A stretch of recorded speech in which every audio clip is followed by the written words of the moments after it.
Get rid of that eyesore. $50 a day until it's gone. She doesn't knock. Linda Chambers, HOA president, 6 months on the job, tapes a fluorescent orange notice to Ed Kowalski's screen door and walks away. Heels clicking on the porch stones. The same stones Ed laid by hand in 1997. Ed opens the door, peels the notice off, reads it.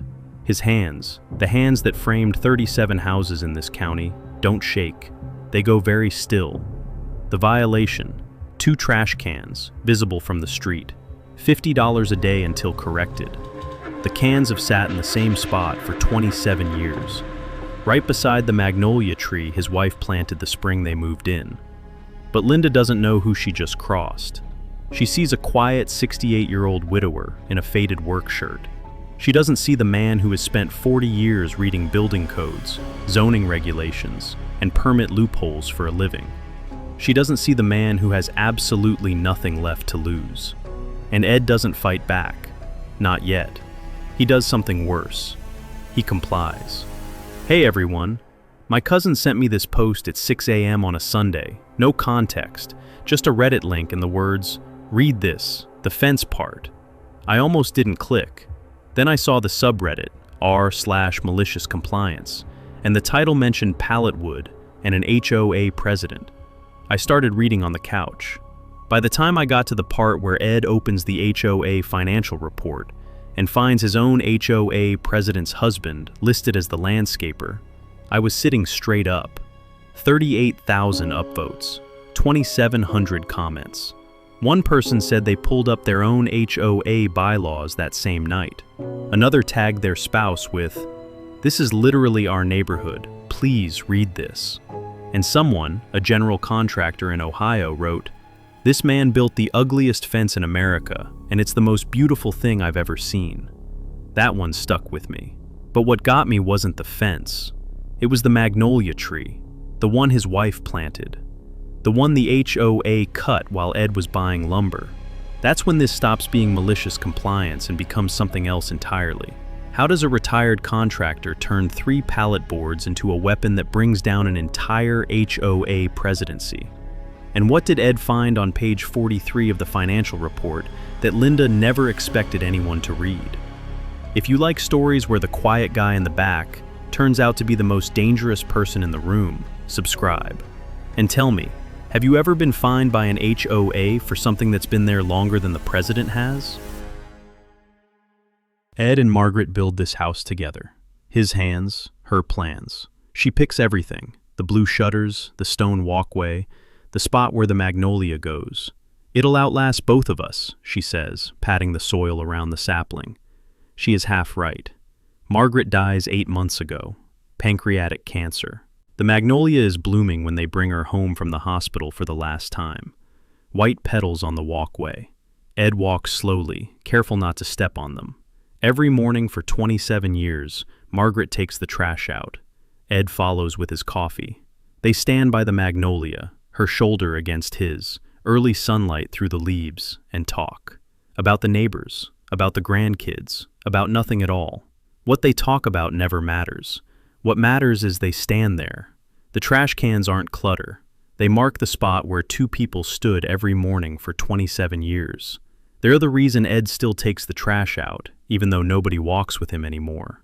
Ed spends 40 years as a licensed general contractor. He builds houses, renovates kitchens, delivers work so clean that inspectors have nothing to do but nod. Every building code in the state, he can recite it the way some men recite baseball stats. He retires 3 years ago, but the knowledge stays. It lives in his fingers. The neighborhood used to be quiet. Then Linda Chambers gets elected HOA president. Former realtor, curb appeal crusader. 6 months in, she launches a curb appeal initiative. What that means? Violation notices. Lots of them. Linda Chambers, the kind of woman who treats a cul-de-sac like a showroom. Blazer and heels in July. Clipboard in one hand, pen clicking in the other. Perfume you can smell from 20 feet away. Smile always on, but never reaching her eyes. For Linda, the neighborhood isn't a community, it's a listing. Since taking office, Linda has issued 23 violation notices to 11 households. First, she fines people for grass 1 inch over regulation. Then she finds a mailbox painted the wrong shade of white. Then she goes after a 78-year-old woman's walker. Mrs. Harper, 78, lives alone since her husband passed. Opens her door one Tuesday morning to find Linda standing on the porch, clipboard out, pen clicking. Linda points at the aluminum walker parked beside the rocking chair. "Mrs. Harper, this needs to go inside. It's inconsistent with community standards." Mrs. Harper looks down at the walker, looks back at Linda. "But I need it to get to the mailbox." Linda doesn't blink. She writes the citation, $400, tears it off the pad, and hands it to Mrs. Harper the way a parking attendant hands a ticket to a windshield. "We all have to follow the rules, Mrs. Harper." She clicks her pen once more and walks to the next house. Mrs. Harper holds the citation in one hand and the walker handle in the other. She stands there until Linda's heels stop clicking on the sidewalk. Then there's Darren, Linda's eyes and ears, moved in around the same time she took office. He photographs violations before she even drives by. Ed catches him across the street one afternoon, phone aimed at Ed's trash cans. Doesn't wave, just puts the phone down and walks inside. And Ed hasn't touched his toolbox since Margaret died. Nobody needs him to build anything. His hands have been empty for 8 months. But the fluorescent orange notice on his screen door just gave him a reason. He'll need it. Day 13. Ed opens his garage for the first time in 8 months. The smell of old motor oil and damp wood hits him. Dust hangs in a slant of sunlight through the door gap. He steps past the workbench, pulls his toolbox off the shelf, heavy, cold metal under his fingers. Margaret's handwriting is still on the label, black Sharpie, slightly crooked. Ed's kit, do not reorganize. His thumb traces the letters, stops at the dash. Margaret always makes her dashes longer than they need to be. He sets the box in his truck. He drives to a construction site on Route 9, asks the foreman for 3 discarded pallet boards. "Take 'em," the guy says. "They're firewood." Back home, Ed measures, cuts, nails. The hammer rings through the garage, steady, sure. His body remembers this. 40 years of muscle memory. His hands know where to set a nail, how hard to swing. 3 raw pallet boards stood upright beside the trash cans. Unfinished pine, unsanded, splinters everywhere, not a drop of paint. Exactly 42 inches tall, the county minimum for a screening structure. Positioned to block the view of the trash cans from the street if you stand at precisely the correct angle. One board is slightly crooked, on purpose. It looks 10 times worse than the trash cans ever did. Darren photographs it within the hour, posts it to the community Facebook group. "Is this a joke?" 47 comments in 2 hours, half the neighborhood laughing, the other half furious. That evening, Ed sits at the kitchen table. Fluorescent light buzzing above the keyboard. He types an email to Linda. 1 line. "Violation corrected. Trash cans are no longer visible from the street. Please confirm compliance." He reads it back, nods, hits send, then leans back in his chair and looks out the kitchen window, where the magnolia stands dark against the sky. The corner of his mouth twitches, almost a smile. First time in 8 months. Pause. If you were in Ed's position, would you accept the small win and walk away? Or would you keep pushing to make sure Linda never does this to anyone else? Drop a comment. I want to know. Linda's reply comes at 11:47 p.m. Ed is still at the kitchen table. It is not a confirmation. New violation notice. This time, she isn't targeting the trash cans. She's targeting the fence. Fence structure not consistent with community aesthetic standards. $75 per day, effective immediately. $75 a day. For 3 pallet boards Ed spent $0 on. Ed sits at the kitchen table. Margaret's reading glasses are still in the junk drawer. He puts them on. They're slightly too small, cold metal pinching behind his ears. He opens the HOA bylaws, all 50 pages. The paper smells like toner and dust. He reads every word, takes notes on a yellow legal pad, highlights, cross-references with the county building code he carries in his head. Section 4.2.1. Fencing standards for front-facing residential structures. Front-facing. Ed's fence faces the side yard. He searches the entire document. There is no section governing side yard structures. None. Not a single clause. Ed replies to Linda. One line. Show me the page number that says otherwise.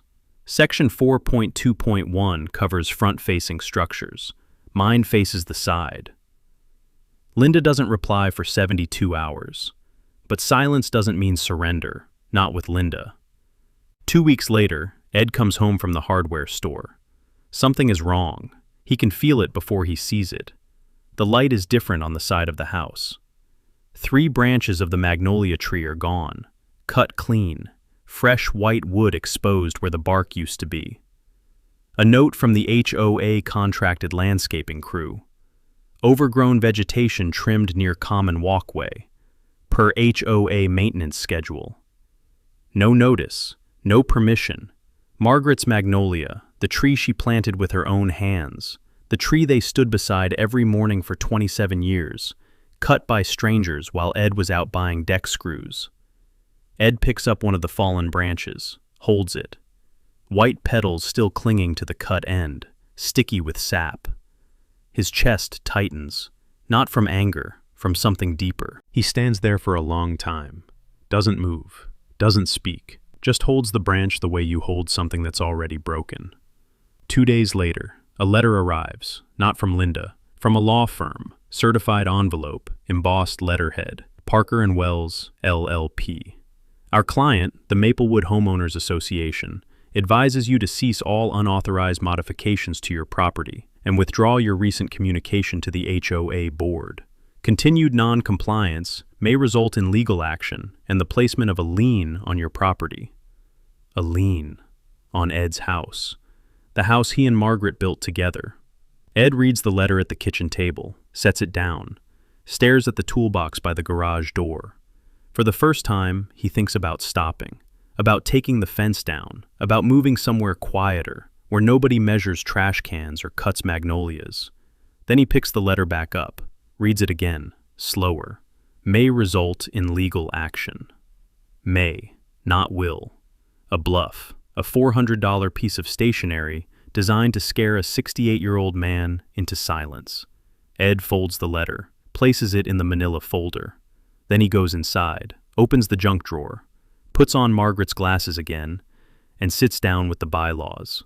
This time, he isn't looking for a loophole. He's looking for everything. Ed knocks on Mrs. Harper's door first. She opens it slowly, one hand on the walker Linda called an eyesore. Her eyes are tired. "How many notices have you gotten?" Ed asks. 11, she says. "I stopped counting after 11.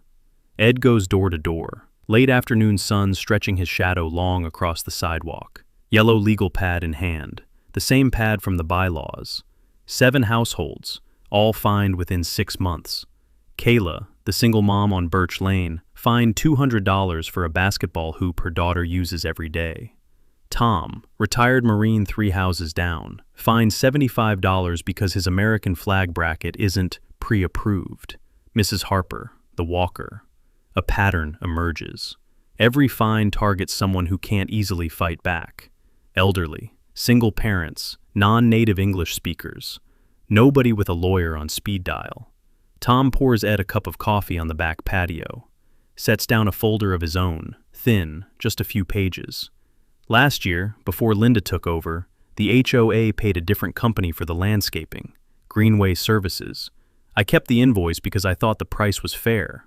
He slides it across the table. Ed reads the total, $3,100. Same scope of work. Same number of common areas. Same mowing schedule. Ed's hand tightens around the coffee mug. $3,100 from Greenway, $8,200 from Chambers Property Solutions. Same job, different name on the check. Linda has called an emergency HOA meeting in 3 weeks. Agenda Item 1. Amend the bylaws to ban all visible structures in side yards. If it passes, Ed's fence and every garden shed, tool rack, trellis, and kids' play set on the street becomes a violation. She's not just coming for Ed anymore. She's coming for everyone. Darren passes Ed on the sidewalk that afternoon. Smirks. Should have just hidden the cans, old man.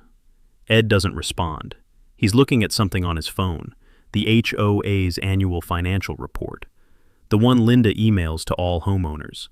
The one she clearly expects nobody to read. Last line item under contracted services. Landscaping, Chambers Property Solutions LLC, $8,200. Chambers. Linda Chambers. Ed sets the phone on the table, both hands flat on the wood. He's not reading anymore. He's calculating. Think about that. $8,200 for landscaping worth $3,100. And the company doing the work belongs to the HOA president's husband. No competitive bids, no board vote, just Linda signing checks to her own family. The woman who finds an old lady $400 for her walker is paying her husband double market rate with neighborhood money. Let me ask you this. If you found your HOA president steering $5,000 in overcharges to her husband's company while fining you $50 a day for trash cans, would you bring it up quietly at a meeting? Or would you make 47 copies and hand-deliver them to every mailbox on the street? Over the next 2 weeks, Ed sits at the kitchen table every night until his eyes burn dry. Margaret's glasses on his nose. Yellow legal pad full of notes. He compiles a manila folder. Inside, the HOA bylaws, 50 pages, dog-eared, highlighted, cross-referenced. 23 violation notices from 11 households, 14 with no legal basis, every single one citing the wrong section. A printout from the State Business Registry, Chambers Property Solutions LLC. Registered owner, Mark Chambers, Linda's husband. The HOA financial report, $8,200 paid to Chambers Property Solutions. Market rate for the work performed, $3,100. Difference, $5,100. No competitive bids solicited, no board vote authorizing the contract. HOA Bylaw Section 7.4. All vendor contracts exceeding $2,000 require written board approval and competitive bidding. There is no record of either. Ed makes 47 copies of the folder. He includes Tom's Greenway invoice next to the Chambers Property Solutions line item. Same work, double the price, side by side, one for every household in Maplewood. He hand-delivers them on a Saturday morning. 44 doors, 44 folders tucked inside screen doors or handed directly to the homeowner. By afternoon, Ed's phone rings 3 times. Not encouragement. Ed, I can't come to the meeting. Linda knows where I live. Kayla, voice tight. I got your folder. I believe you. But if she retaliates, I can't afford another fine. A homeowner on Elm won't give his name. The third call is a hang-up. Ed sets the phone on the kitchen table, stares at it. 3 refusals in 4 hours. He needs a quorum of 24 homeowners present to hold a valid vote. If enough people are scared of Linda, the entire plan dies at the door. Mrs. Harper calls at 7 p.m. Ed, I talked to the Ortegas and the Wynns. They'll come. I told them what Linda did to my walker. I told them about the $8,200. She pauses. People are angry, Ed. They just needed someone to go first. Under Bylaw Section 2.1, any homeowner may add a motion to a meeting agenda with 48-hour written notice. Ed submits his motion 72 hours before the meeting.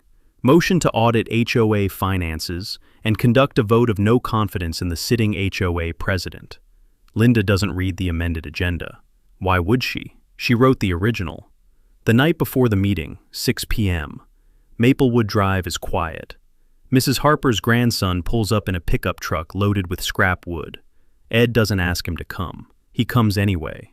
22, strong arms, eyes just like his grandmother's. By 8 p.m., 6 houses on the street have new fences. Raw wood, unfinished, unsanded, different sizes, different lumber, all technically compliant. The street looks like a scrap pile. It is, without question, the ugliest block in the county. It is also the most united. Darren drives home at 9, slows his car, stares at the row of pallet fences stretching down both sides of the street, says nothing. On the community Facebook group, Someone posts a photo. Caption: Maplewood pallet wall. 93 likes overnight. But the fences are the distraction. Ed has been building something else. Linda Chambers walks into the Maplewood Community Center at 6:58 p.m. Blazer pressed, clipboard in hand. She scans the room, folding chairs, fluorescent lights, 61 homeowners seated. More than any meeting in 10 years. She smiles, thinks it's for her amendment. She clears her throat. Thank you all for coming. Tonight, we vote on an important measure to protect property values and ensure our community reflects. Ed stands. The metal folding chair scrapes against linoleum. The room goes quiet. Before we vote on the amendment, Ed says, I'd like to introduce Agenda Item B. Linda blinks. There is no motion to audit HOA finances, submitted 72 hours ago, per Section 2.1. Linda's smile doesn't drop. It freezes, like something cracking from the inside. Ed reaches into the folder, pulls out the first sheet. 23 violation notices issued in 6 months. 14 cite incorrect bylaw sections. 0 reference a valid provision for the structure they claim to regulate. Murmurs across the room. Linda shifts her weight behind the podium. Ed pulls out the second sheet. State Business Registry. Chambers Property Solutions, LLC. Registered owner, Mark Chambers. The murmurs stop. Silence. Ed pulls out the third sheet. HOA Annual Financial Report. Page 43, $8,200 to Chambers Property Solutions. Market rate. He holds up Tom's Greenway invoice. $3,100. Same work, same areas, same schedule. Difference. $5,100. 47 homeowners open the same folder. The Greenway invoice is right there, side by side. No competitive bids, Ed continues. His voice doesn't rise, it drops. No board vote. Bylaw Section 7.4. All vendor contracts exceeding $2,000 require written board approval and competitive bidding. There is no record of either. Ed pauses, looks out the window toward the parking lot. Through the glass, the magnolia tree is visible, green leaves against the evening sky. 2 new branches growing where 3 were cut. He touches Margaret's glasses on his nose. Still tight, still cold, still hers. He turns back to Linda. Same voice, same calm. You called my trash cans an eyesore, Linda. You called Mrs. Harper's walker an eyesore. You find Kayla's basketball hoop, Tom's flag bracket, Christmas lights that were 3 days late. He taps the folder. The only eyesore in this neighborhood is on page 43. Your husband's company. The room doesn't erupt. It detonates. Mrs. Harper's grandson stands up first. 22 years old, voice shaking. She fined my grandmother $400 for her walker. Tom, the retired Marine. She cited me for the flag. Kayla. She told me my daughter's basketball hoop was a liability. My daughter is 9. Then Darren stands. The room goes silent. Everyone knows Darren. Everyone knows whose side he's been on. I moved here 6 months ago, Darren says, voice dropping low. Linda told me that reporting violations would protect my property value. I believed her. He looks at Ed. I was wrong. I'm voting no confidence. Linda stands there, mouth open but no words. You can't, this isn't, I followed proper. She grabs her clipboard. It slips. Papers scatter across the linoleum. She stares at them for 2 seconds, then walks out. The door closes behind her. Nobody follows. Vote, 47-3. Linda Chambers is removed as HOA president. Ed doesn't celebrate.